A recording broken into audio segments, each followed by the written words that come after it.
திமுக மகளிர் நிர்வாகிகள் சார்பாக என்னுடைய ஒரு கண்டனத்தை தெரிவித்துக் கொள்கின்றேன்.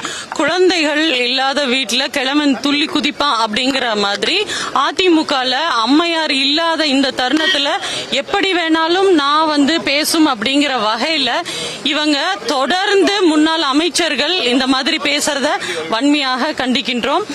அது 2026 அவங்களுக்கு இது பிரதிபலிக்கும் என்பதையும் தெரிவித்துக் கொள்கின்றேன்.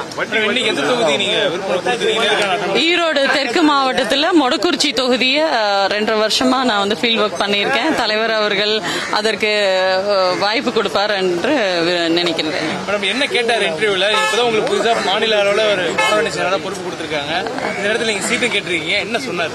விருப்பமனு கட்டியிருக்கேன். தலைவர் அவர்கள் இது ஒரு பெண்களுக்கான வாய்ப்பாகவும், ஏன்னா பாஜக ஏற்கனவே அந்த தொகுதியில் வென்று இருக்கு, அந்த தொகுதியை மீட்டெடுக்க வேண்டும் என்று ஒரு எண்ணத்தில் தலைவர் அவர்கள் இருக்காங்க.